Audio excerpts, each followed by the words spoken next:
recording. There you go. Thank you. All right. First section. Talking about the test question that I had. By the way, I don't really want you posting them around. If you have friends or other coaches you might want to test, just don't. You can refer them to me and I can do the test with them, but I'd prefer if you didn't Well, post them. that would be cool. I'll definitely refer people to you. I didn't have the idea of sending those questions to anyone, Great. mainly because I don't know the answers. Yeah, still. Death ball, Otherwise, one. dive, and poke are the main compositions. How do you explain that? You can essentially put every hero into this triangle somewhere. And from that position on, you can derivate if they're a good fit for the current team composition. The general theory is that the triangle... Wait, sorry. Should be the other way around. Should be...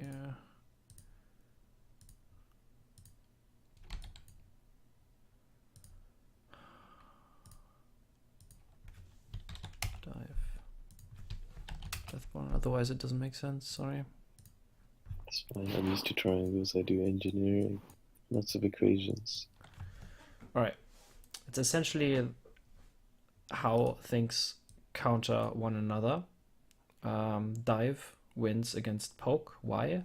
The objective of dive is to get a lot of damage on a single target with high mobility and generally low CC.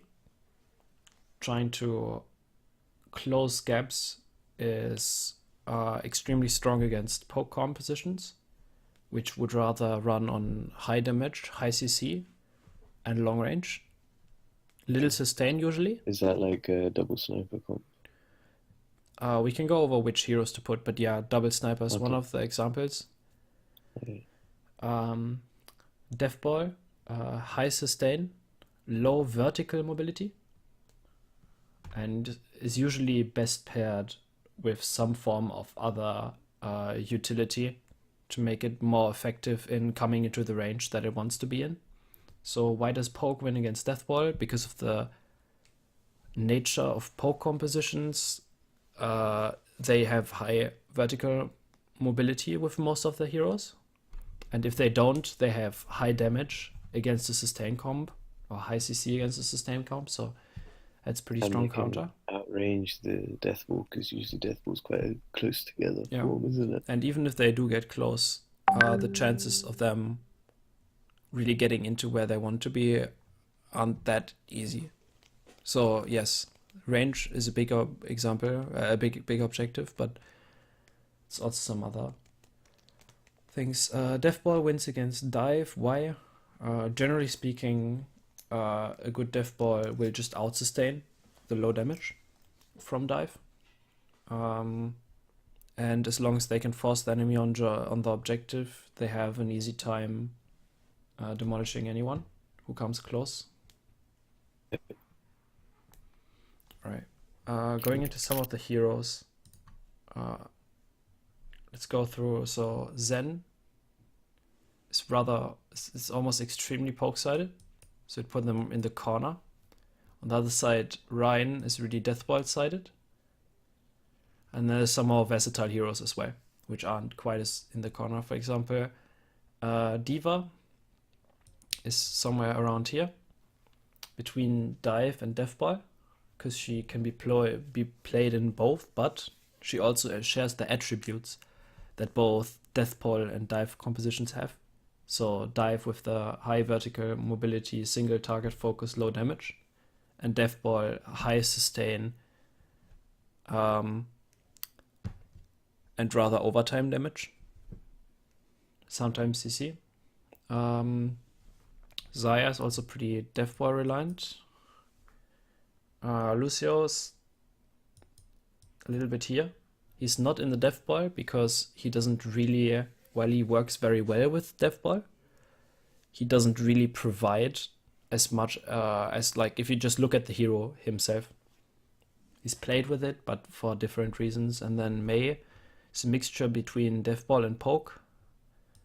About here, you could put her a little closer to the death ball, but due to her high CC, rather low vertical mobility, but yeah, high CC, high damage, long range potential.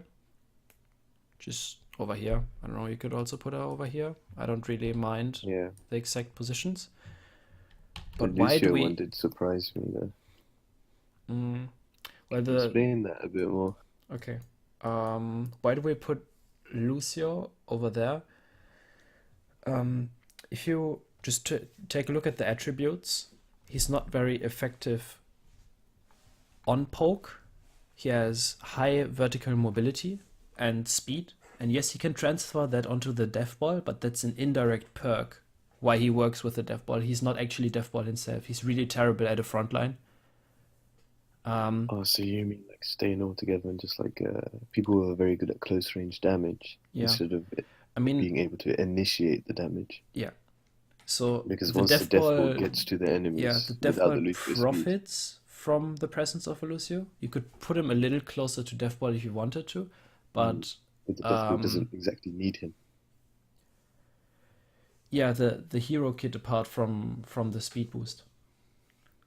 Yeah. So yes, his aura is great when people are grouped, and that's why he works rather well. But he's in the way that the hero plays. Either he sticks to a team in a death ball scenario, or he tries to go for some kind of flank, which would go to more of the dive side of things. Okay. Right now, I would consider this comp rather problematic. Why? While the frontline damage is good, there's a severe lack of healing. I think they do change it, by the way. Yeah. If you want to skip a few seconds. Yeah, they might. So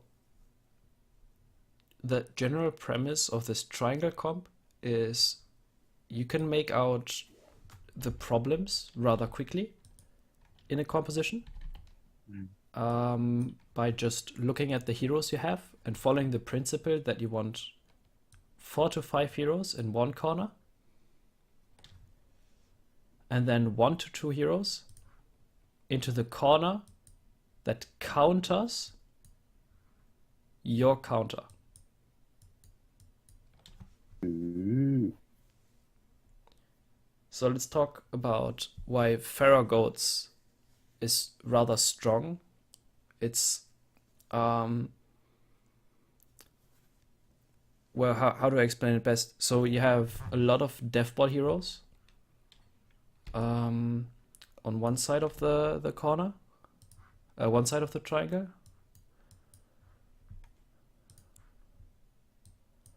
And then you have Fire on the poke. yeah, you have wait. Am I wrong? Yeah, you do.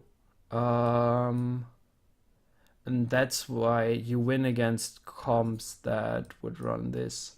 But that's a bad example for what I was actually about to say. Because Sorry. you're wanting to counter the counter. Yeah. But then usually death ball. So let's say you're running a dive composition with a widow. So you give a lot of space to the widow. Yeah. So you're running a comp over here, and enemies playing this would be problematic. So you're gonna put in a widow that is able to fight very uncontested. So if the enemy then were to pick, I don't know, Sombra or Genji to deal with your widow, that might make them less effective, but it would counter you. So that's the premise. If you see an enemy composition that relies heavily on one side of the triangle, just switching to the counter side will, yes, reset your ults, but it'll, in 99% of cases, grant you the next fight just because of how compositions work. That doesn't mean you always should... I'm 100% for swapping even if you have ult. Sorry? The amount of times I said I'm 100% for swapping even if you have ult. I mean, it depends on a lot of things. It's kind of difficult to say generalized. In game, you'll be able to make the judgment. But I found a lot of times if I'm being ineffective, but I've got my ult, a lot of the times the enemy team will make it difficult Hmm. to even get my ult off, even if it's like a graviton. But if I'm like being ineffective, there's not going to be an effective situation where I can grab and get my team to kill everyone. Yeah.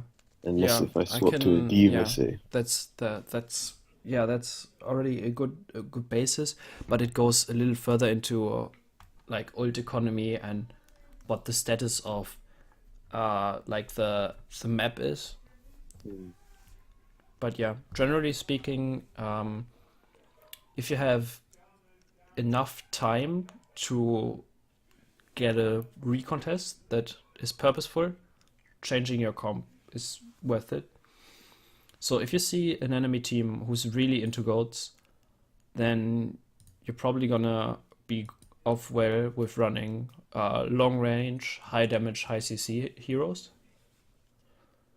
Poke is a little better on defense, and dive is a little stronger on offense, just because of the way that the comps work. But Yeah. you can make either work.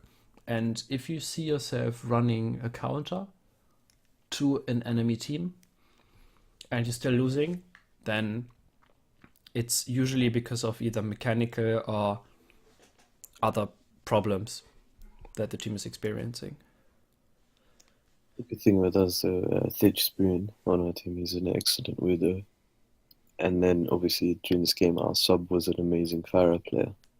So that we were able to use the poke against Deathball if necessary. Mm-hmm. Right. So this should help explain about team compositions a little bit. That is really Um, helpful. for example, if we look at the enemy team on this map, it's kind of difficult to dive due to the map geometry. They have Junk, who's also kind of over here, a little bit between Poke and Deathball. Why? You should be more towards the Poke though, like here. Why? Still High faster damage, than high CC, but he can also work in the front line compared to some other Poke heroes that absolutely can't. Like you can't put a Widow against a Ryan Shield, like that's not gonna work. It's SMG him. Yeah. Anna, mm, also Poke to Deathball, but a little further into the Poke. Why? High CC with the anti-nade only really works on works most effective on mid to long ranges. Zaya is kind of difficult, but you never go wrong if you just place her in the Deathball corner. Yeah. In some metas, she can be used towards like dive side. Some metas you can use her on like towards the poke side, just from how you play her. But overall, playstyle should be Deathball. By the way, if Yeah. you're wondering flankers, usually either dive or poke, depending on the playstyle. So if you have a full out flanker, you're rather gonna put them into the poke. Okay.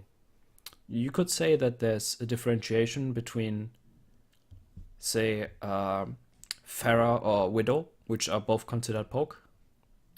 So they can counter one another, but making a fourth side to this diagram would just confuse things, in my opinion. Yeah. But you could make it. Or if you connect a triangle within the triangle.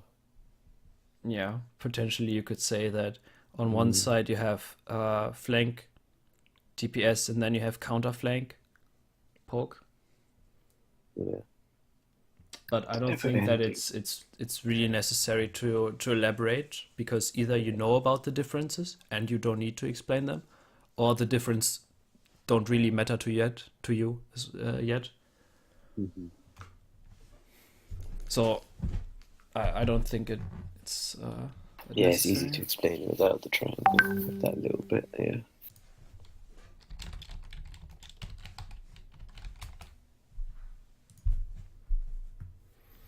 All right. Lucio. Yeah, like here. Ryan. Yeah, And Deathball. dive death ball towards poke kind of. Ash, I'm still struggling a little bit. I would definitely put it towards the poke side. Poke? Yeah. It's just a little difficult to completely put a at a spot because I haven't been actively coaching high teams for about 2.5 months, so I wouldn't consider this accurate. Okay.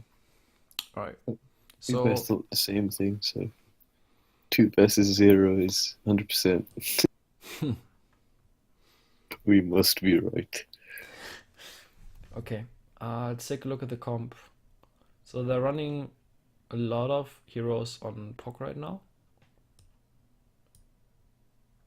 and they're running some heroes on Deathboy, and then they have the Lucio as well. Lucio is viable here because of map geometry, really. On some maps, this wouldn't really be valuable, but it is. Okay, so I'm what? assuming very open maps is not viable. So how can you beat this? With this current comp they have Mm-hmm. 3 people on poke and 2 on deathball. So you could. I'm looking at the diagrams. You have 2 options. I'd say you can pick full on dive to counter the poke, but you're susceptible from the death wall, or you can go poke to focus the tanks in their death wall. And but then you're gonna just be like it's gonna be a battle of mechanics between the poke heroes of the, say, Ash against Ash, Widow against Ash. So in this team, personally, I would have picked poke to go against the death wall tanks, and then also counter the poke heroes because, as I said before, Thij is a good Widow. Don't know how to say his name. Hiai. We'll just call him Hi, the guy at the end playing Mei. He's a good Pharah, so I'd trust them to be able to counter the poke and also overwhelm the death wall. All right. So I would also go for poke here. Reasoning being that their comp is a little bit, so it's not completely poke focused. Like it has good elements of poke, but especially with a Mei, you have another layer of being able to split the team. So you can really so Mei is rather hard counter against Deathboy. Yeah. So there's some soft counters, say Junkrat, because he can deal a lot of damage. But with Mei, Mei can really effectively counter Deathboy. I mean, yeah, there's some information that isn't really displayed in the triangle, but just taking a closer look. So that's one option. The triangle is something to work around, and then you look at specifics within the game. Every scenario will be slightly different, but the triangle is definitely really helpful. Yeah. And with that focus, you'd be heavily contesting tanks by splitting connection. That's one option. And then using the Zen to discord onto certain targets and then speed onto them. The main problem with that is if you don't get your win condition, which is the Mei wall, you're probably going to lose the fight because you cannot sustain for any longer than, say, 5 to 10 seconds against that damage. Yeah. The Mei walls in this game weren't top class. I'll give you that information from the beginning. I've watched it myself before. All right. I mean, there's a lot of approaches we could take here. A secondary approach would be actually playing somewhat into the counter by going really hard on Deathboy. With the Mei as well. Potentially with the Mei, but the main focus of that would be a little risky play of trying to walk through the front line into the back line, because their front line is not strong enough to support the back line, but you run the risk of just taking too much damage in the process. On the way there, yeah. That's another option. But I think the best option would be to take a mixed range between somewhat dive and somewhat like centered heroes. What does that mean? Our plan of attack would be, of course, yes, to counter them, but the plan of attack would be to create a problematic situation between the highly backline, so the large amount of backline players, by sending DPS threats onto them to distract them. Then, why do we take a mix? Just generally, most tanks are closer to death ball. At least most main tanks. And so we could use that in combination with some of the so we're taking like rather death body tanks to create a little bit of front line, and then enough pressure with, say, either Zen or let's say, so a Zen Moira or a Zen Anna, potentially.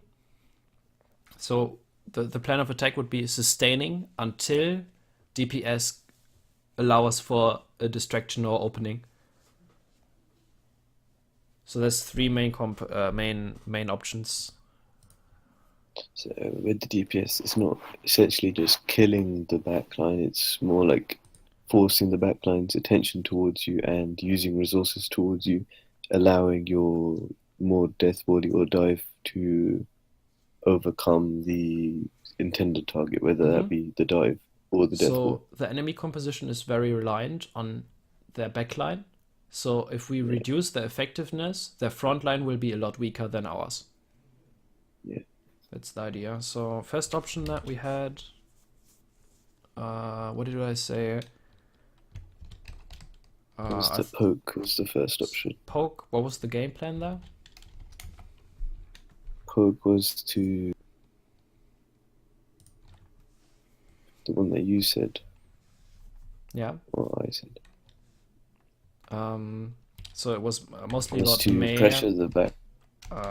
splitting the team. That was the main idea, running this and then focus discords. Okay.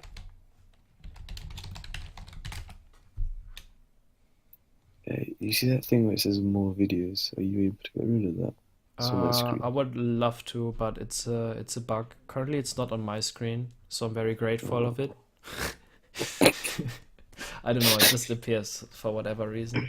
Yeah, but sorry. it's not blocking them yet. So. Second would be DB. What was the main focus of our death ball composition? Try to get to the back lines. That was the third one. Third composition? No, the second composition mostly focusing around death ball. Yeah, death ball was to try to get to the back line, and as the back line's the most important part of their composition, and force them to either die or use resources, allowing you to have a higher win condition in the overall team fight. Right. And number 3? It was a mixture of slight dive with in between a poke and death ball.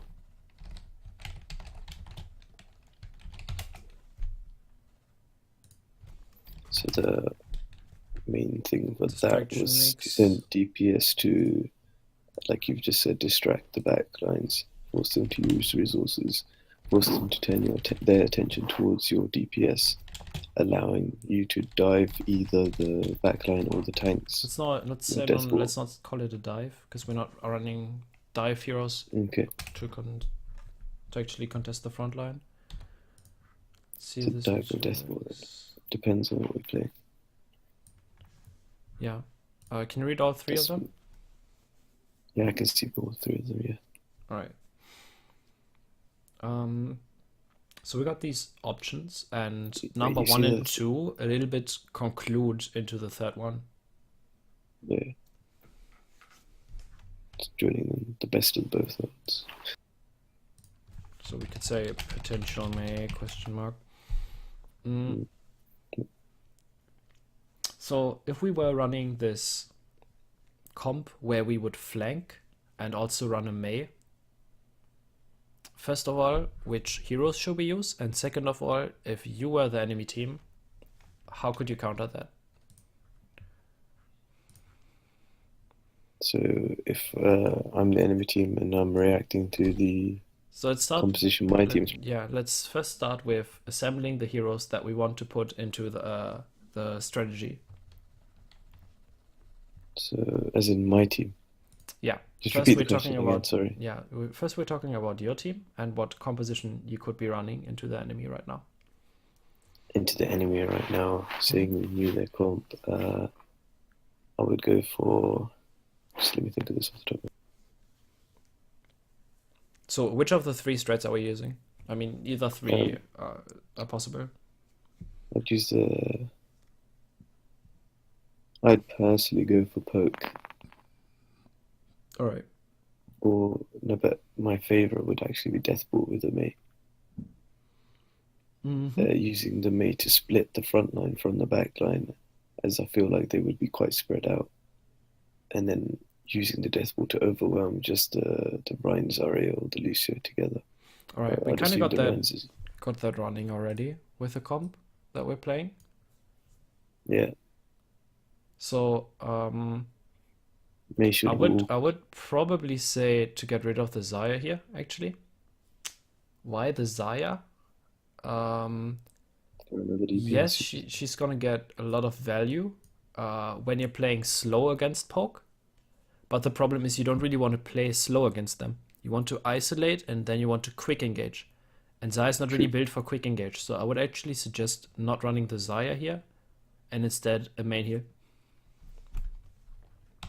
Or big heal. Let's say it like this because you're already running Lucio as the main heal. Do you know how the different support roles work? Of what?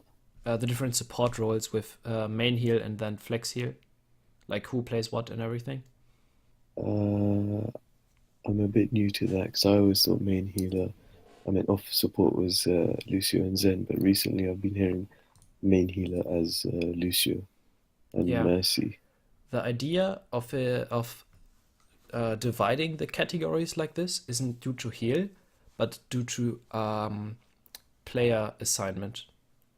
Okay.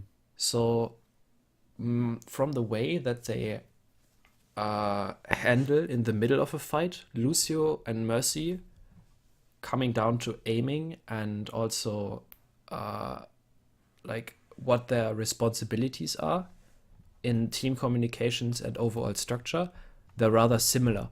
And if you compare that to Zen, who just has to frag out and occasionally call a discord, like from the amount of aim, from the amount of, like from his positioning, so he's much further back, like Anna, who's also considered an off support. So the idea between splitting them like this isn't the amount of heals, but the actual play style, so they fit the players better. Because Panic Cotton actually signed up as the main healer, but he doesn't know how to play Lucio that well. So what we've done though, because it suits our team, that Hacker's a lot better on the Lucio. So when we need a Mercy and a Lucio, we'll usually put Pan on Mercy, Hacker on Lucio. Hacker doesn't really swap off too much of Lucio, and then Panic Cotton can play Zen quite comfortably. So that does go against what he signed up for, but then he did say he wasn't sure that main healer meant Lucio. It's unfortunate, but that can certainly happen. It's good that you already established who's gonna play what, so there's no surprises. Yeah, we've been together a week and a half maybe. I did a few comp games with them when we first met, and this was our first scrim, which took place on last Saturday. All right. First ever scrim, and I was quite impressed. Coming back to where we were, so I gave you a little tip to not run the Zaya here, Yeah. but we already got that strat and we already got the triangle made for it. So just for the sake of training triangle assignment, let's use either of the other strategies.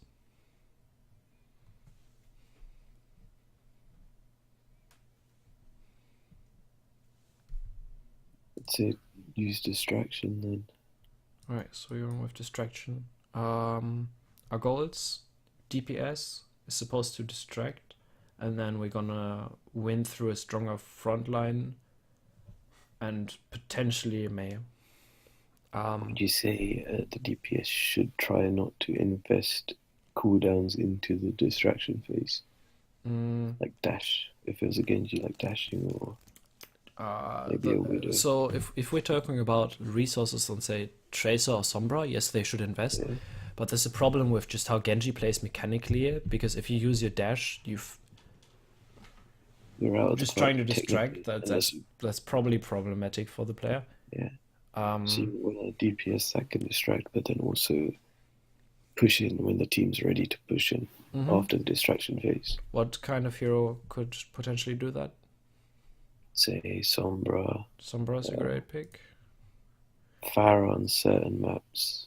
I wouldn't recommend on this due to geometry. Yeah, not this map, on certain maps. Lijiang, the bridge map, would be good. Yep. Okay. So who else are we using in our composition? In terms of not just DPS now. Just Or call DPS any still. of them that you would like to have in the comp. And we're gonna talk Okay, about if so that's a good idea. on this map, I'd want for the distraction, I'd say Tracer Sombra. So if we're gonna put in the tracer as well, what exactly would our job be? I would say on this certain map would be to flank around the far right or far left and start poking in the back line, but not engaging. Sort of trying to push the support's attention away from their team into her. And then when the actual engagement starts, waiting for the main tank to call a target, or if she does manage to get someone low, say there's a Zen, gets into half HP, call that so the main tank can jump on that. Sombra can come out of invis. She should be roaming in an area, watching what the Tracer is shooting, So I watching think them lose that health. Tracer, not only in her current state, but just from the way that she plays, isn't that great to follow up on a distraction. She can create it very well, but to follow it up is kind of difficult because either she gets a backline kill or she has to spend a lot of resources to go into the fight, and there's other heroes that could do this damage a little better. And that might also help with the stronger front line. So it's give me a little. I'll give you a little hint. It's also got to do with Poke, the hero that I'm talking about.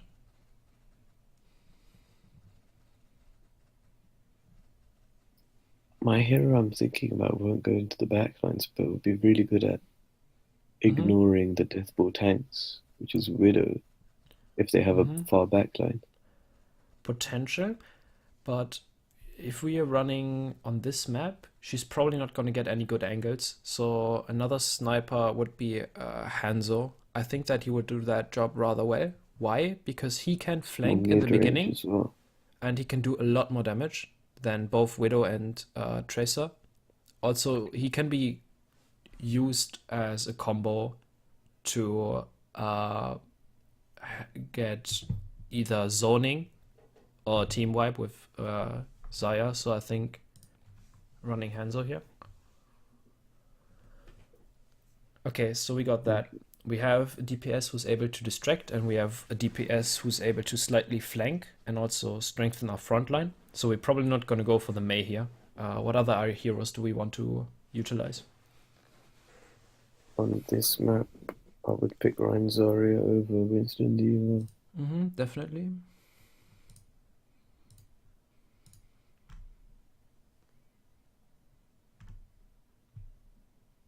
As they're quite slow tanks as well. and we're looking to initiate off a distraction phase into the backline, the Lucio is necessary in order to get there. Mm-hmm. Yeah, I think Lucio is definitely a good call. Yeah. There we have him. And last?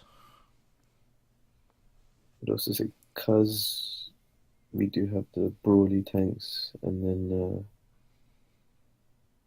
we'd want a healer who could hit the tanks, but I wouldn't pick a Moira because the Hanzo and Sombra would be out of range.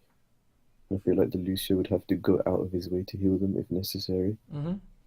So I'd either go for an Anna or a I wouldn't pick. I would go for Anna over Zen.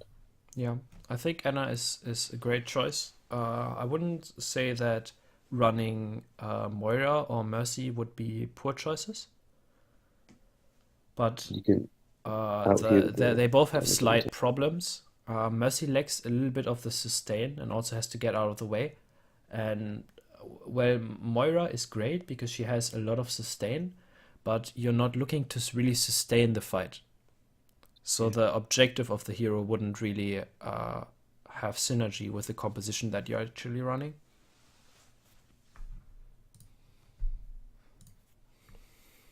All right. Questions about why we put the team composition together like this?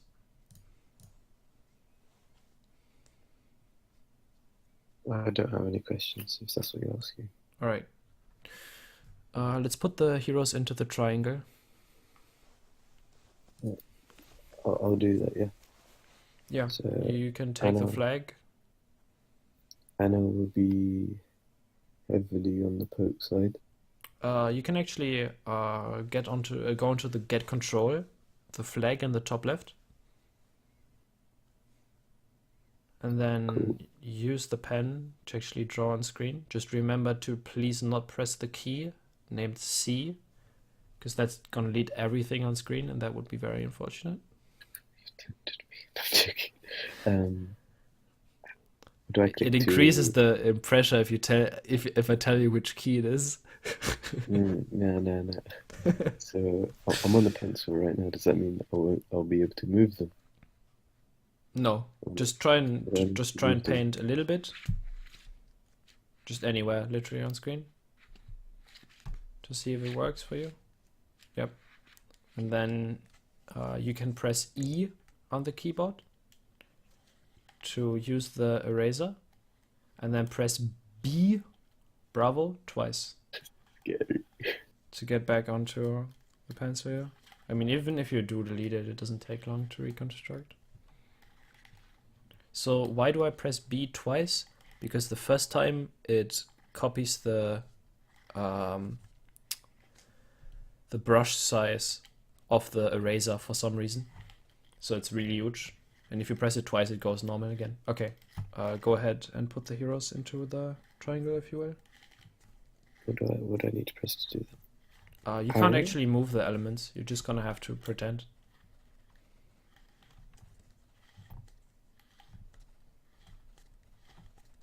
Just say which hero you're talking about and then put them in the triangle. Anna.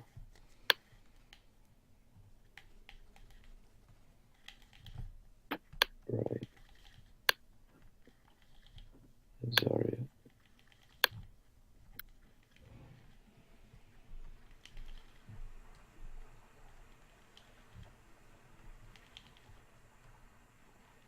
Sombra.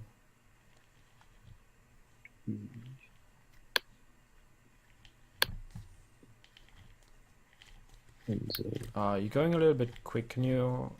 So you put Sombra into where? Yeah.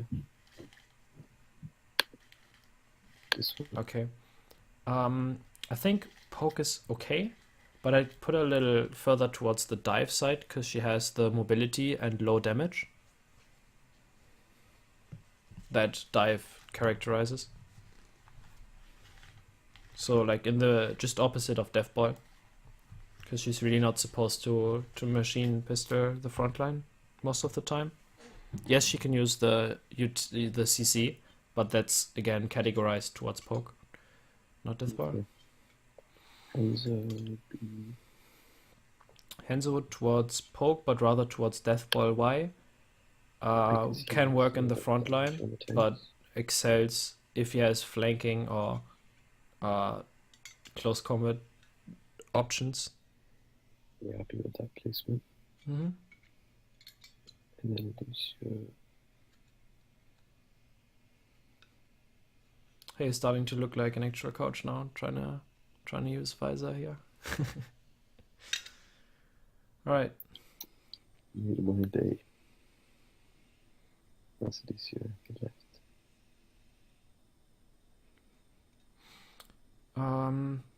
Let me just take control again for a second. So as you can see, we got the mix that I was talking about earlier. I painted it red in this. Death ball front line, pokey back line, and then the single DPS over in this area. I mean, yeah, it's Sombra in the middle, but it's still. So just by the logic of the triangle, the comp should work very well. And by the logic of actually going through the strategy and discussing win conditions and why they're good against the enemy team, also shows us that that comp should work pretty well. So that's a solid job, and you can go apply for tier 3 teams now. Yeah, right. All right. This is known as Mr. Pig's first law of composition. Respective to bad mechanics. I mean, just put me in the physics books and I'm gonna be a happy man. What do you do outside of Overwatch? Like, Study, studying? yeah, What do you study? business mathematics bachelor. Right, that's cute. I do chemical engineering. Oh, I did physics for high school, so a lot of laws. mm-hmm. I mean, Triangles. chemical was I didn't really get into it because I had teachers that weren't really fit for the job, so I didn't develop a passion. I But hate with math and English, I did. So that your interest, and I'm agreeing with you, your interests do depend highly on your teachers, yeah. which makes school kind of shit. I mean, it does somewhat motivate you to actually become a teacher if you do realize that, but it's difficult to actually find motivation to go into that branch, since both the job itself and pay are usually not as And students themselves are just yeah, quite that's what I meant with the job itself. Yeah.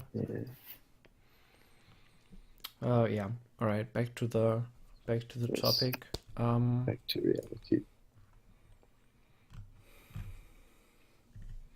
Take a look. So we got 3 comps down. Can you give me a quick rundown on what exactly characterizes each side of the triangle? Okay, so start with the top one, death ball. Mm-hmm. By categorizes, you mean like their characteristics, Yeah. what their aim is, what they're about. Okay, so death ball is about getting into the enemy and overwhelming them with high damage. Not high damage. And large sustain. Sustain is the keyword. Dive would be low damage but high focus fire, as in target calling. And What else? high mobility. High mobility and also vertical mobility. Vertical mobility, that's a keyword. Because poke heroes DB. often have some mobility, but it's not always that. What did you say hook heroes? Sorry? What did you say hook heroes? What heroes have vertical mobility? No, I meant horizontal. Sorry. So Alright, dive alright, has rather horizontal, and poke okay, is so- more vertical, I guess. Yeah, it does make sense. And then poke would be high damage. Mm-hmm. I wouldn't say less mobility, but I mean less than dive, but not that low because a lot of the poke DPS now have slight mobility. Yeah. Especially if you do it well. A widow can avoid dive quite easily if she times hooks and manages cooldowns properly. Potentially. It's still a tough matchup. Yeah, also high CC. It's part Yeah, of pop. I knew I was missing something. It's easy. Right.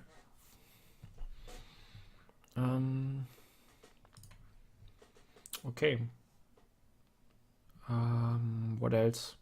I mean, I could go into some of the other responses, but you're probably just gonna have to learn over time.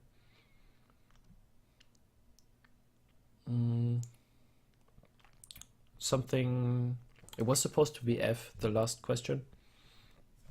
Something called a takeover. Takeover is, yes, having a secondary. So it's not called a shot caller.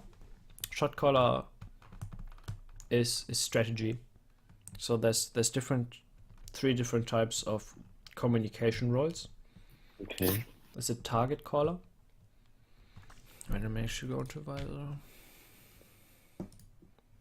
It's still recording, yeah, all this. Yeah, I am.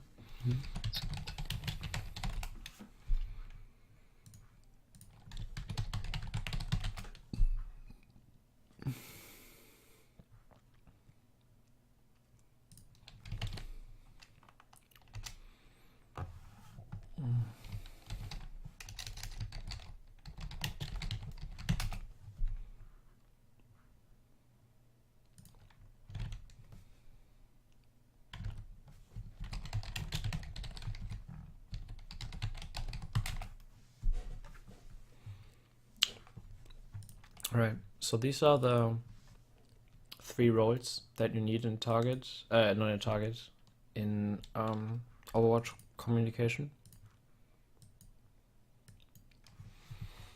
What does that mean? Target caller is supposed to identify potential targets, but most importantly, make sure that everyone on the team is aware which target is supposed to be focused currently. If he's unable to call such a target, for example, a Winston who's in Primal, or a Winston who's dead, simply, he must let the secondary target caller know that it is his job to take over, which gives the name takeover, the target calls, and again, to make sure that everyone is on the same page with targets. It's important to split these roles and not give multiple to one individual. The whole team can assist with it, but especially with target calling, you have to be very, how do you say that in English? Strict, in a way. As in precise. No, I mean, like, nobody can really help the target caller. People can provide information to the target caller, for example, saying take that over your role. Sorry? But they're not allowed to sort of step over your role, if you know what I mean. Yeah. Like they can provide some information, say the Zen is back left or Genji is low.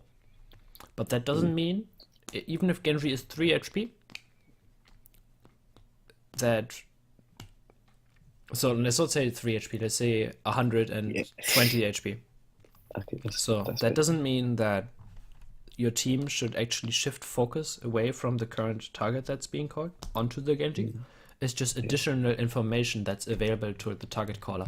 But everyone has to make sure they're only following the target caller's That's huge. calls, because that fixes a lot of things if people are actually listening to that. There's a lot less clutter communication. People who pay attention will get their targets focused, and everyone knows what to do and isn't just focusing on anything that's on screen. So I think one thing I noticed that my main tank sticker is more of an information feeder than a target caller, Mm-hmm. which I might have to work on with him. I mean, He is very good at being like, oh, this guy, so Genji is on high ground, that person is low, but he's never really like, oh, I'm going to kill this person, like kill certain hero, you know what I mean?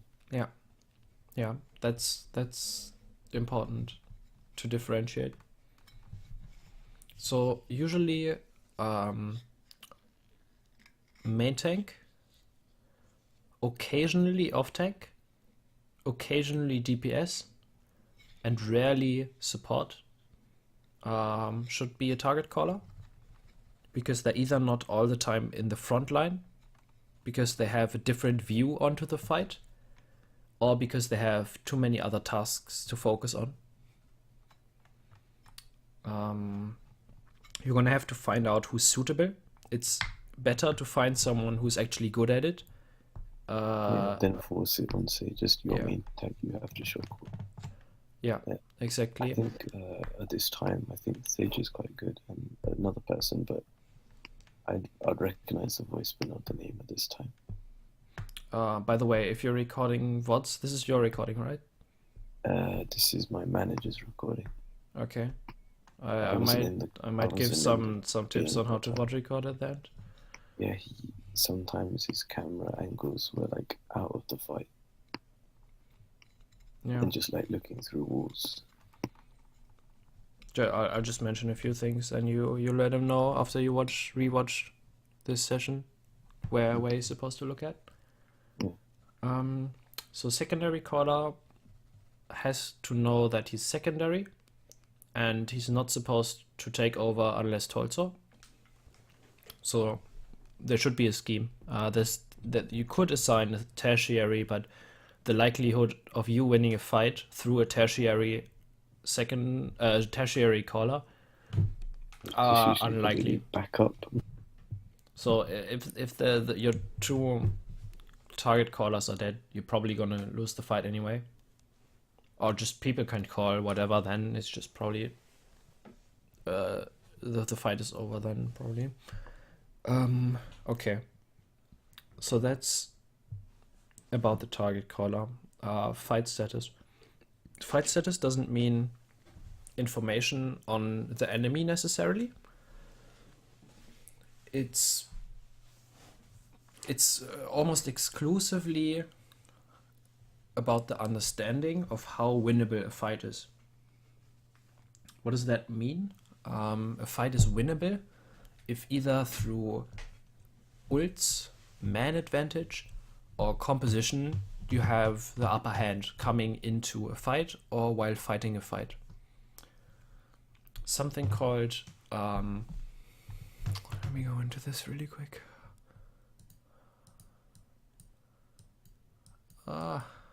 That's ugly. Up 2, up 1,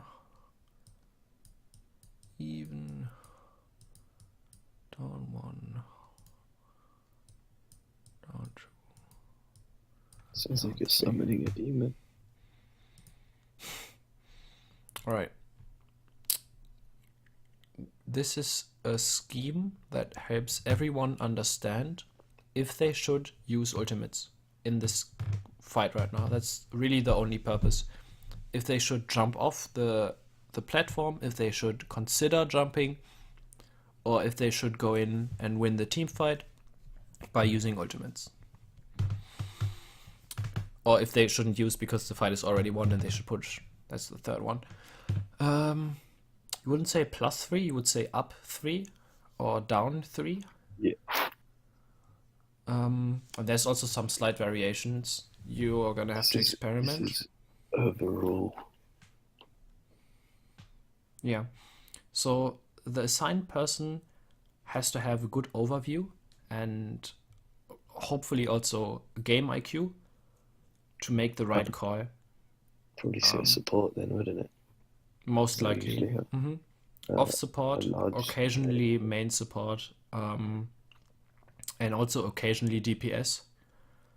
But again, the problem is either they're too occupied with other tasks or killing people, and fight status on a tank is very difficult because of how it conflicts with other things that the tank has to do. Occasionally, very occasionally, can be a tank. So that person should know what the ult status of both teams are, if possible. There's different exercises, but I'm sure you can think of some of them yourself.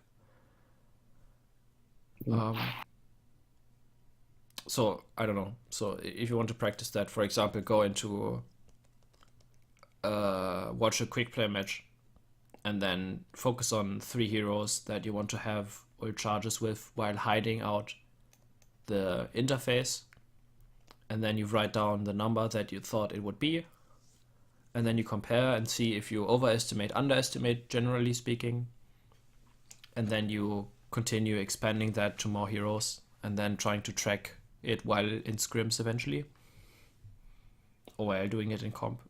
It's rather useful to know. And then decision making. Generally, all heroes are worth 1 point, and a dead hero is worth 0 points. High value ultimates and transcendents can get more points, but it's not supposed to be mathematical.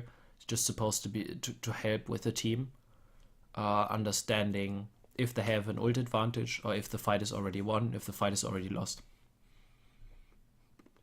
So a lot of this stuff will be done like on the spot quite quickly and mentally, and then the decision will be said out loud. yeah, it's so target caller should call the target between 3 times a second up to once every 10 seconds, depending on what how close you're fighting right now. Fight status should be there almost regularly once the fight so before the fight, if you're going into this with a huge advantage, disadvantage if it's an even fight, and then in the middle of a fight when it's like after 15 seconds once, and then every 5 seconds afterwards, just estimately. You're not supposed to clutter the comms, but the fight status is very helpful as long as the team doesn't use ultimates just when they are off cooldown. Don't think I saw an issue with that on my team. All right. And last, shot caller or strategy. That's why I was a little confused with you calling shot caller. So the shot caller is that's the only word I knew. has to have the highest game IQ out of all of them, and should be rather undisturbed between fights. People are supposed to bring information to the shot caller, and he has to make up a strategy on the fly. Who does that doesn't really matter, as long as everyone is actually going to follow the strategy. So if the strategy is going to be that we're running a Torbjorn and we're going to sit on card, you have to make sure that everyone on the team respects that decision enough to actually follow it, even if it is bad, because then and only then the strategy or shot caller will become better at his job. So they just have to respect that in the beginning. Yes, he's supposed to make mistakes, and you have to help him understand why his decisions are sometimes good and sometimes poor. Same goes for the target caller, but you shouldn't be as influencing with him. Maybe tell him after scrims, like, you were focusing a lot on the back line while you should be focusing the front line. But with the strategy, you can help him a lot in the beginning, but the target caller just has to get better over time. But both of them have to be trusted a lot by their team and work together as well. Yeah. All right. So yeah, that was quite an X-course from just target calling and secondary target caller. Okay, so we went through the quiz. At least everything that I wanted to cover. Questions about team communication? My original idea, this is what I had before I was given your amazing wisdom and knowledge, was just before the game, giving everyone a certain role. Yeah, there's a lot of background Myself. noise right now. I couldn't really hear what you said. Okay, sorry. Is that better? Yeah. Okay, yeah, I was shaking my legs, so it would have messed up the audio. I'm in bed right now on my laptop. What I Yeah, used to that's. do, what I'm used to doing before, like you gave me this knowledge, was like giving everyone roles, saying like, Lucio, all you need to do is call speed boost, and then if maybe you need help, Zen, call out Discord. But usually we've been playing goats versus goats, Rhine goats, Mhm. keeping the Discord on the Rhine pretty much 90% of the time. And I said, unless someone is overextending or feeding in a position we could capitalize, keep it on them. I was just giving them stuff like that to say, I was saying, Zarya, make sure you just call out when you want to bubble your Rhine when it's off cooldown so the Rhine can get aggressive. Mhm. And then also monitoring each hero needed to monitor the other enemy role of theirs ults by using their performance compared to their performance. Like you can see a Rhine versus Rhine. If he lands more Mm, fire strokes, I think that's you can tell. alright for tanks and occasionally supports, because supports know well about support ults because they saw how much damage the enemy has dealt, and also about supports know about DPS enemy DPS ults. Sorry, Yeah, because they know how much they've had to heal. Tanks usually know about tank ults, but enemy DPS should also be called by should also be tracked by the supports. supports. Okay, all right. DPS should really only focus on following target calls Killing, and killing people. just kill. Yeah, because it's rather difficult if you're a Pharah. You don't know how much damage the enemy tracer has been dealing, Yeah, true. Another but thing I the noticed with support might DPS, know if he's been dived a lot or another thing flanked that or I noticed with whatever. DPS is like when they talk less, they usually do a lot better Yeah, because they can just focus on mechanics and aiming instead of shot calling. they should do that. It's not short calling, by the way. Um, target calling. Yeah, both target calling or fight status. I mean, so DPS don't really fit into either of the three categories because it's just the rest is just um, provide information. So that's what the rest does. Okay. Just help with information. Yeah. Like calling someone is out of position, but that doesn't mean they have to focus him or that the rest of the team should come running after them or that the Lucio should amp. Unless it's either directly called by that Lucio amping or something. But the target caller should eventually make the call that is followed. So the rest is just information.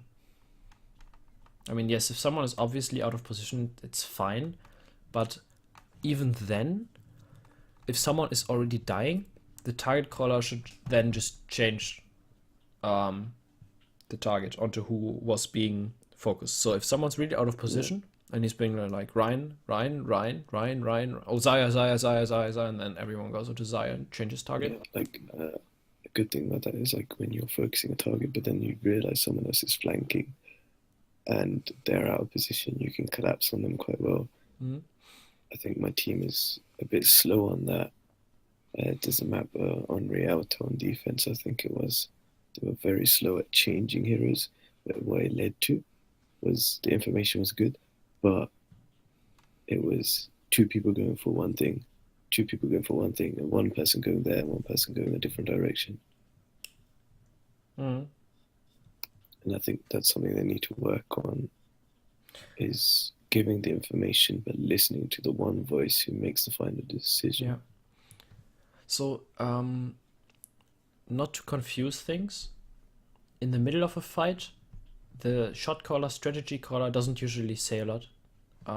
He goes back to providing information. The strategy is not to focus someone who is out of position. That's going to be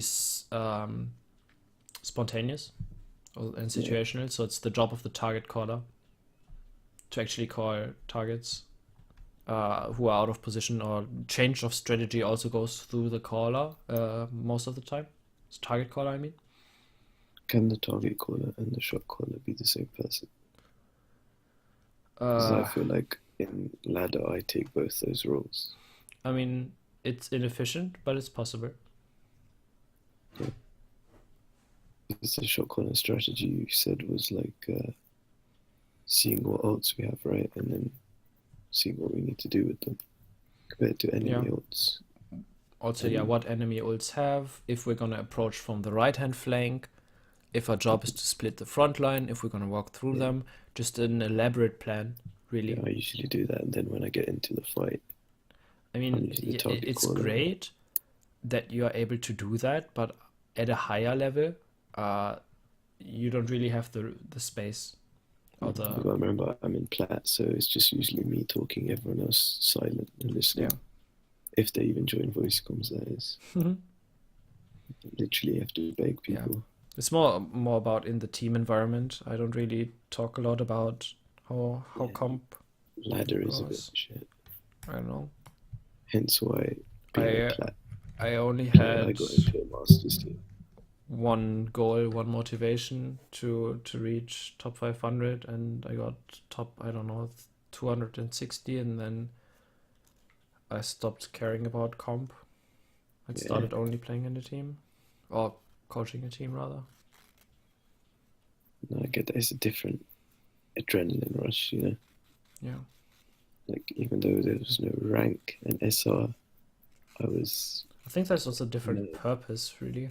I was nervous before a scrim, let alone an actual official game that I was playing. That's kind of funny, because it's a little bit like riding a roller coaster. It's extremely exciting for the first time. It's still going to be a little bit exciting, but it just gets a lot more normal. I remember just helping out or subbing in scrims where everyone around me was 4,600 SR.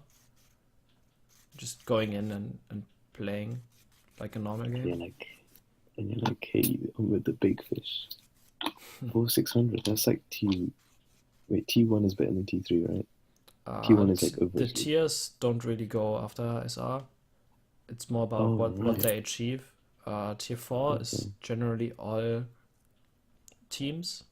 Tier 3 is teams that either go with an average of 4,300 and have started winning smaller tournaments.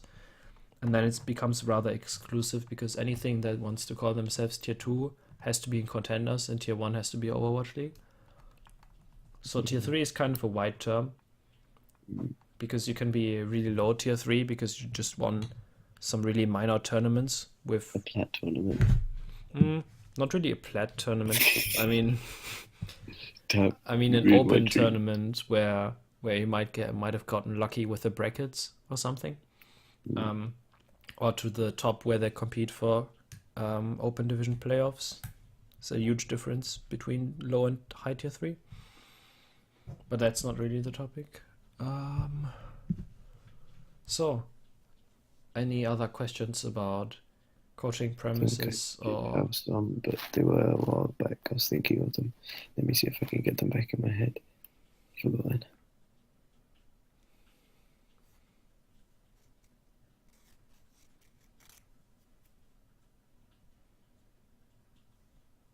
I can't remember. It's fine. Maybe they'll come back. All right. So, have you done a coaching session with your team already? I entered the scrim halfway through, and I began giving advice on communication, like I was telling you before, with the who does what in terms of speaking. And also, I allowed them to pick their initial comps. But one time they picked Orisa Zarya, which I was just like straight out, no, go back and switch to Diva or Hog. And he picked Diva. And then I allowed them to just play through the game without any help from me. Say they were playing Goats and they came against a poke comp and they were failing. I didn't tell them to switch. I want to just let them use their own brains because they won't have me in an official game. Mm. But I haven't done an out of Yeah. screen VOD review esque type of thing. Yeah, I talked think to them some at of the some end of the of the screen. basics, like establishing the triangle and communication systems, I think that would be a great start as a coach, because it's rather easy to get across, but it's also very important. And if you just expand on the concepts that I began talking about, I mean, I did communication rather in depth, but just compositions, it's something that they can expand on as well. So that's good for me because, like I said, I struggle in game and out of game thinking of compositions which go against this composition. But like using that basic tool now I can form a composition at the top of my head using what you've given me, even in game. you might before still I'd be have like, to oh, they have a adjust really good some of bastion. the Mid win game, I'll go on conditions. Google what kind of bastion. Really? That's kind Yeah. of funny. And I'll be like, guys, we're going Sombra Pharaoh. I wouldn't really go Farah Yeah, because that was when I was less knowledgeable, but it depends on that really with Pharaoh. Like, well, if there's a Farah has the bastion, problem that Bastion is hit scan, and Farah is flying in there, and she can't boop him off card as long as he's in sentry mode. the way I like playing Pharaoh is flanking, letting the bastion go past the choke or whatever. Say it's Rialto, get past the bridge, turn the corner. During that high ground phase, I'd like the Pharaoh to flank around the bridge, start poking the backline, using the roofs as cover and the high ground as cover. And a lot of time in Plat, they can't stay in the air, so they can drop down onto the high ground, jump back up, and also allowing the team to pressure the front line and the sides from the high ground. I mean, forcing the Rissa to put a shield where she's exposed either to the front or the back, and slowly, then we attack and the Bastion dies, and we did that successfully in the game. yeah, I think that's nice, but you're lacking a little bit of extra damage, let's say, because if you go in slowly, that's so you want to be really quick against the Bastion. So there's two options, like dive or poke. Yeah. Because Bastion really far in the poke side, a little towards Death Boy, but still poke side. You see Junktown, when I know they have a Bastion, I hold right at the door. Yeah. Whereas Rialto, I felt like the map composition of Rialto allowed us to let them push. And once they got past the bridge, they went all the way to the corner of the next room where it comes into the open part. Yeah. We took them off the cart there. That's when the Bastion died, and they didn't retake. Arisa just held that corner, and the Pharaoh kept on doing the flank, and they didn't take. They had to switch to Genji Widow, and they didn't take. That's nice. First point, which is good. I think it's a good idea. If you really want to counter a Bastion, I would suggest running either hard poke to destroy shields and then a quick engage. So hard poke could be, for example, Junkrat or Hanzo. It's rather effective. And then as follow-up damage, or sometimes initiative as well, Diva, Anna, Sombra. Some really strong counters. I think Sombra's quite good if you can get in a position to hack. So a lot of times the Sombra is like the main thing is to get the hack off. If you can't get the hack off, it's no point playing Sombra. Because a lot of times you can come out and Viz try to get the hack off, but they'll just damage you too quickly. True that. It's more of a, how do you say, so you can just translocate away, just creating that split moment when you can engage, but I think that's a little too difficult. True. So yeah, more direct counters. Hanzo, Junkrat, Diva, Anna. Shield breaking, and then once the shield's broken, allowing the Diva and Anna to use like guided missiles, matrix, and nade is what you're saying. Yeah. And then obviously Would you prefer the Hanzo to use his E to break the shield or save it for when the Bastion shield is no longer shielded? I would say when it's barely broken. No, when it's almost yeah. broken is what I So wanted to like say. Arisha's shield puts down, wait for next shield. When that one gets near broken, press E, finish it, and then get a few arrows into the Yeah, get Bastion. like 2 or 3 arrows into the Yeah. Bastion himself. With the rest of the team knives, that should be enough damage. Yeah. You can't really headshot as long as he's in sentry form as Hanzo. He's in. Yeah, So- he's in the front. Yeah, usually. Yeah, otherwise you could use the Hanzo to just completely burst down the shield, but it's Or not force him very to get up. efficient. It's not very efficient since there's going to be a lack of damage when the shield is actually down, and he's also risking dying a lot more if he actually peeks so much. True. Next question. On personally, and I've seen with teams, I struggle against Orisa compositions. Now, one that I came up against, that off the top of my head I remember, it was Junkertown. They were defending. We rolled them first point, but we didn't push past second point halfway under the bridge. They were playing Orisa, Hog, Soldier, Widow, Soldier, Ash, Mercy, Zen, and we switched to 3 different comps and we couldn't do anything.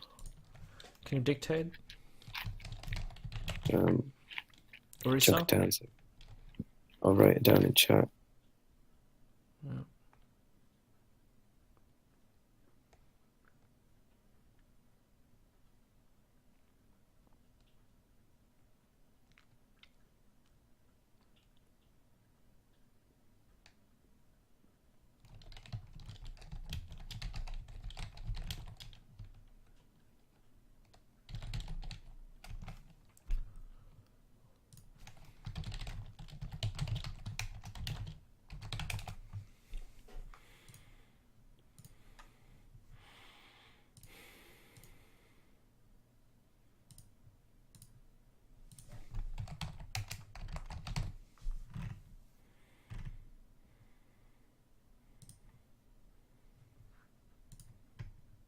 Should I draw? Yeah, sure. So they were playing in that pocket there. Widow, Soldier, or Ash were here. Where's the payload? Payload, we were able to get it here. This is when we'd either die to the Widow and Ash, because DPS were going like high ground and dying, or we'd be able to get through here, and then they would just, as the car was going past, be able to overwhelm us with the high ground, and us having to turn around was awkward, causing a split in the team. Some people being down here are able to be picked off by the Widow, Ash, Soldier, whichever one it was, and then the Bastion raining down on the tanks from this position here.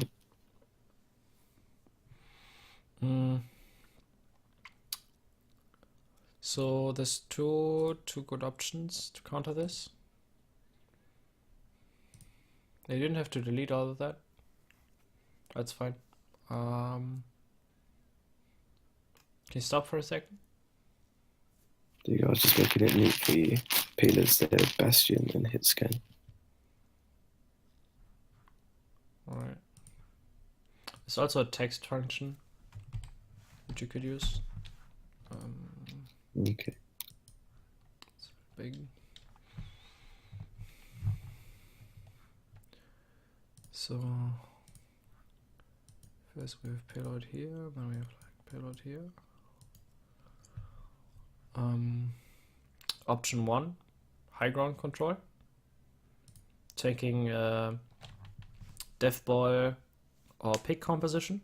Death ball pick, usually with either pick DPS or a hog. Overall death ball tanks. And then using the lower route where they have no sidelines. So this is your route from spawn. Oh my god, yes. And then flanking around, coming up side. We had like 7 minutes to do this, by the way. Can't really paint since it's outside of screen, but I'm Yeah, sure I know you what get you the mean. idea. Going on the stairs around the back. That's one option. Second option, if you have faith in your Widow player, you can play Widow Split. Tanks. Dive tanks, jump from... So this is spawn. They jump either up here into the burger area, Yeah. or down into the mega area. Wait for cooldowns. You usually want to jump because you don't want a bubble to cross, because it's A, risky, and B, it's a longer cooldown. Yeah. And then either you're looking to get a dive from up here. I think Sebastian will have sightline down that alley, so And that's why it's called a split. You're running some late DPS to get a pick. So you can either bait and try to get a pick on the hit scan from up here with DPS players. yeah. In that dive scenario. Or you can let the dive tanks jump here, and then, so not all of the dive tanks necessarily, but at least part of it, and then have the DPS focus the bastion. It's a little messy, sorry. So the second option is dive tanks into the mega onto here, and then DPS takes this route onto bastion. Another thing that the hit scan could easily rotate back into the Orisa shield. Upon seeing like a Widow or noticing a dive, they'd back up into the Orisa shield. The thing feel like that is, would be you're running lot a harder dive to composition execute. into a poke like this, so it's probably not going to work that well, the dive split. It's the secondary option if you're if the other thing doesn't really work. So the primary thing is the outside rotation, which is why I recommended it first. Like this. Would you do Death Ball comp with that? Death Ball comp. Definitely run a Hanzo. Hanzo can get the late peak. You can also assist in the front line. And most important of all, if you lost 2 fights, he has a guaranteed at least relocation of the Bastion, if not a kill, if he shoots the dragon in a proper position. Indeed. I like that. I do like that. So you would do what you can do, like 3 tanks, 2 heals, 1 Hanzo. Yeah, for example.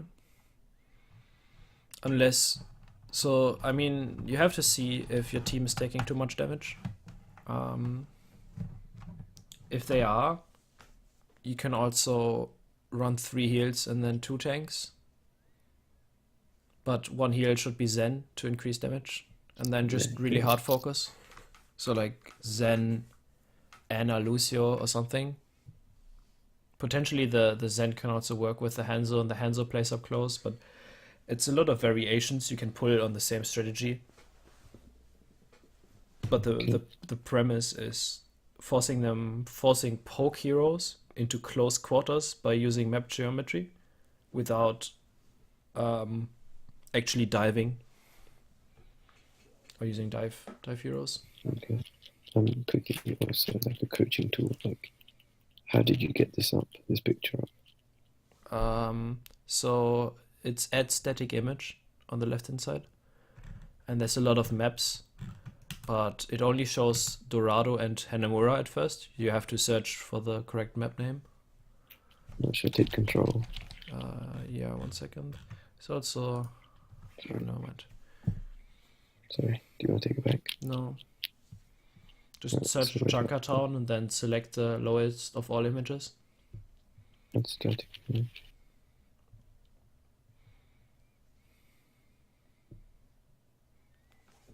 Ooh, I like that. Can you select the lowest Junkertown image? It should be a layout of the map.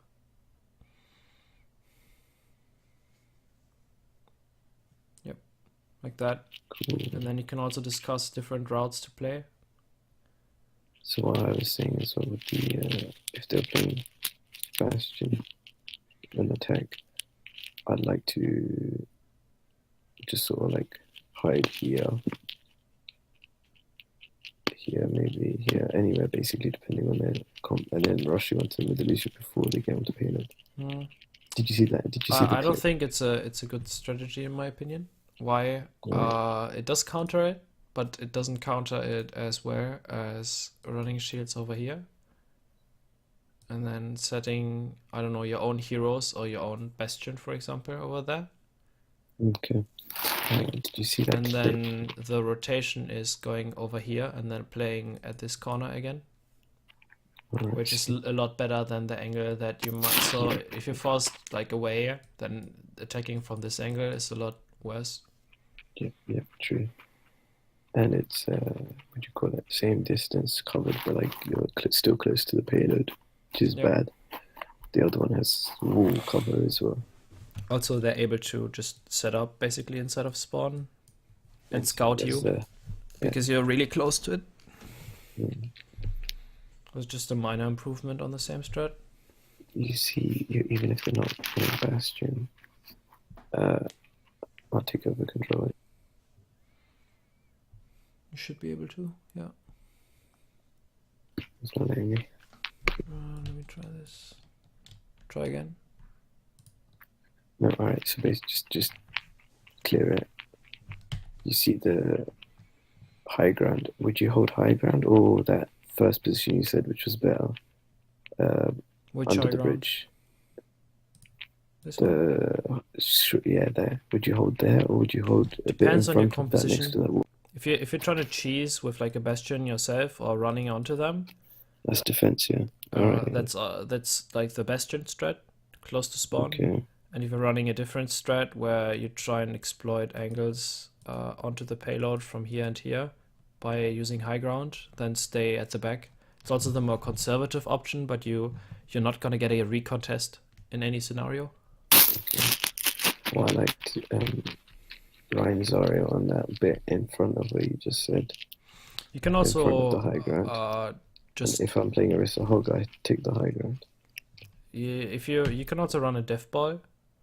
If you're sufficient with it, quick enough, just your diva just uses DM, and you walk onto payload by holding this corner and then pushing onto it.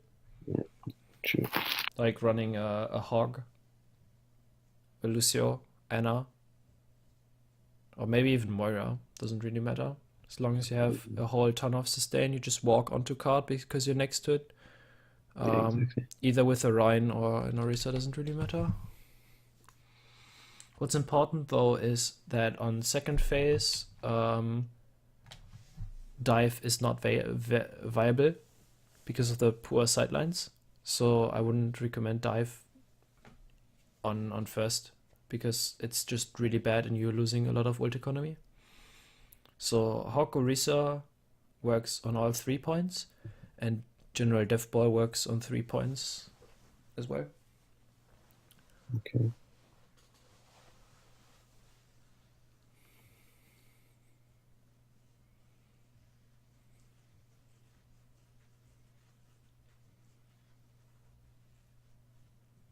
See this map. I'm not sure on what comp to run here, whether it be Ryan Goats, maybe Dive Goats, or even the Pharaoh Widow comp.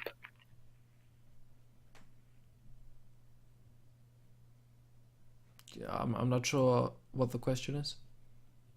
What composition would you say when you get on this map? You'd say, "Hey, I want my team to play this composition," before seeing the enemy team, obviously. Usually, you're really open on this as long as you don't run poke tanks. Poke tanks are really bad on this. Quad. Anything else can work. Poke Okay. DPS can work. Flank DPS can work. Brawl can work. What else? You can also try some really retarded shit, like running a Hammond and I don't know, Mercy Farah Widow or something. Like it doesn't really matter. Anything is viable as long as you know which routes to take and at which points you should engage. So with Deathball, you're looking to get a fight in gardens. With Farah, you're looking to flank around and avoid a fight. With Dive, you're looking for opportunities scouting. Just generally, Farah is really good on this map. Mm. And the rest you can alter. You don't have to play a Farah if it doesn't suit your composition, but pretty strong hero. This map is our worst map as a team. A lot of times we've come across like say DPS will be holding up here, and we have to take. Would you say we'd take the left stairs up there around the back into the DPS? Or No, would you say? What would you say? Would you say go around the back? Would you say go just ignore them? Which I feel is bad. And then a lot of the times their main sort of holding position would be in cafe at the top, and the DPS would just rotate off and on point like that, off and on point between the positions. I'd Well, say as an attacker, where would you say to go? when in doubt, go goats. Just force them Yeah, on point. yeah. I think Doomfist is really strong against these soul high ground holds Can he on the uppercut background. Eon to this? Well, if he's good, he could. But probably not. So you're looking to send him on a flank through a server, and then halts, and then behind the enemy team. You could also dive this, but like when in doubt, just go goats. Yeah. Usually, the one I was referring to, we were goats. We had a Hanzo up here where I said before, and we all went around with the Lucio speed boost into him, but he had dropped. Yeah, just send one guy But to try and deal with we, the we were playing Hanzo goats. to We were playing goats minimize. with the Hanzo, and our Hanzo was playing here, like you said, Oh, which was quite good. It was I don't goods, I don't know except about we didn't goats have. with the Hanzo. I think I think it can work, but it's just more effective to play differently because. So, do you know about card games? Like, Yeah, so there's cards that win games and cards that win more. And Hanzo is probably not going to win you a fight. Just if you're already winning the fight, he's going to win the fight even harder because he has so much space. But if you're being contested and having a tough time, then Hanzo doesn't get a lot of value at all. that's a good interpretation. I like that. Yeah. Yeah, a lot of times I've noticed an Anna playing in here on the enemy team defense, and for some reason my team could never get there and kill her. The Rhine would usually be playing here and rotate around here. Would you say just ignore it and go point, and then turn it into we defend, they attack sort of thing? But then the rest of the team is still on cafe, so it's really awkward. Because if we go for the Anna, we're turning our backs on the cafe and also the I mean, you can Rhine. go for full rotation, just completely everyone go nuts on the Anna, and if you kill her, you probably won the fight. And then come So around if and it's rotate clear cafe. that everyone is gonna chase halts, yeah, that rotation. You can also contest high ground through there because of Yeah. your high sustain. You can also play it on point and then go below cafe. So through Mm, point into cafe. it's a bit more dangerous, probably, isn't it? The thing is, you really split the enemy team. So as long as you eventually decide for one direction, that direction is going to be a lot weaker. So it's a very like you have to be a little bit more quick in that scenario. And the other option is just to run other either high poke or high damage heroes. Farah, Doomfist. What else? Yeah, you could do that in order to decrease their backline effectivity. or draw away resources for your team to engage.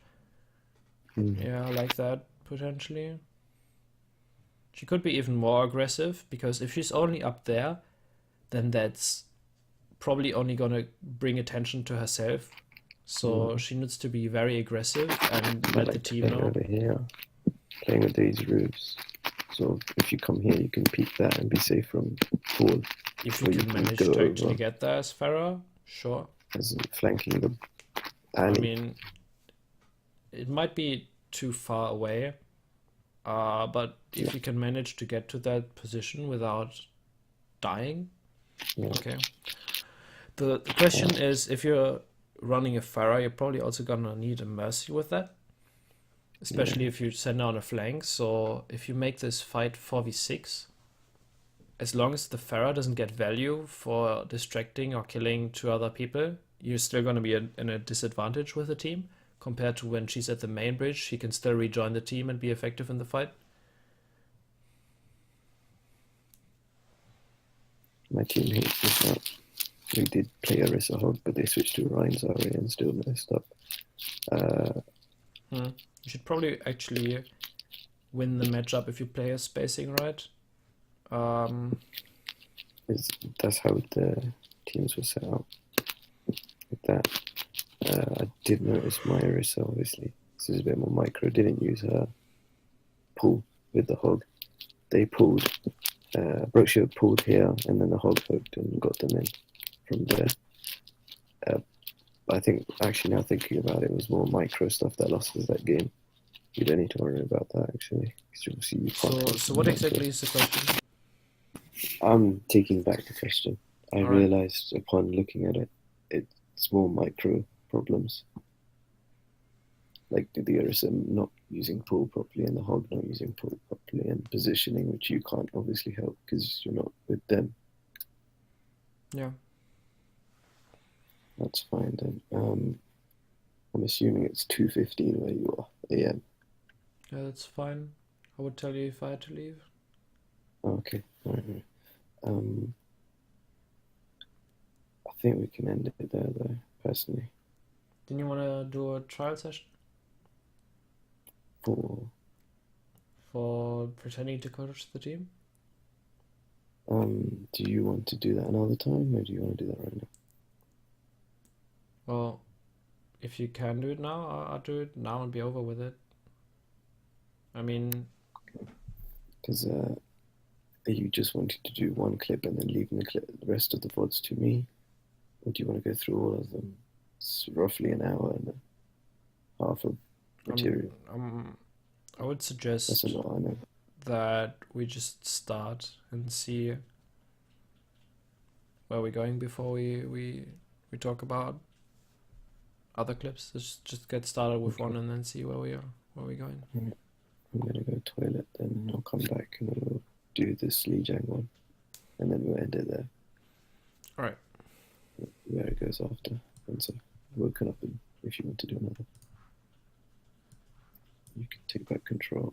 I'm gonna go toilet. I'll talk again when I'm ready. Yep. Let me send the VODs before I go to the toilet. I'll DM you.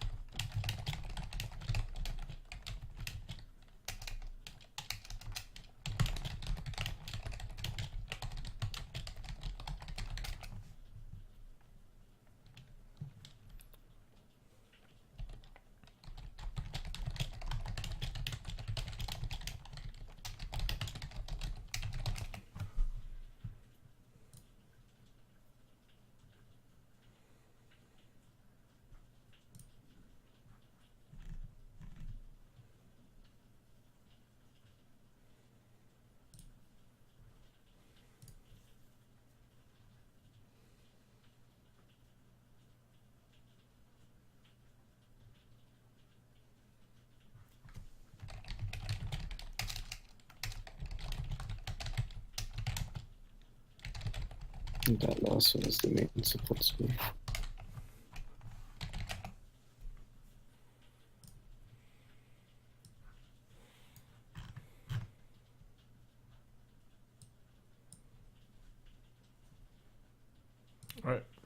get started with Lee Jung, man.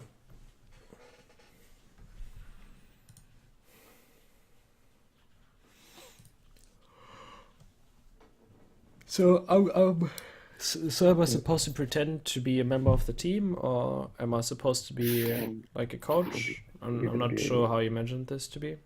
So I'm gonna go through it and say, I'm gonna go through it and say things that I think are important.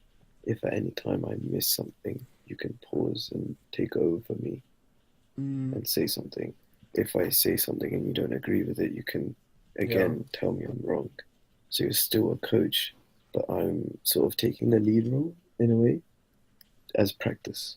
All right. And then you can I'll tell me if probably I'm not wrong. add on to things a lot. I'd rather just correct you or tell you to go into detail on some aspects. Okay. Because if I Say were like to I just miss add it. on to things, then I'd just be doing the coaching session probably.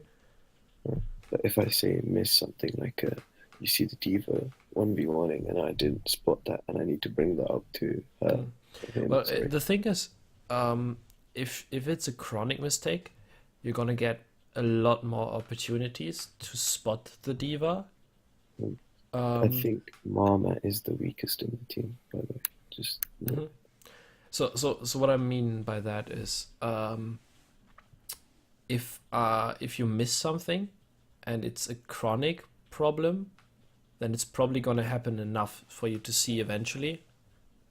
So yes, I might say something, but that's not gonna be my focus since you'll hopefully see it eventually anyway. So if it's like obvious, okay, let's get started. okay, I'm gonna go toilet first and we'll be back and we'll do it. Yeah.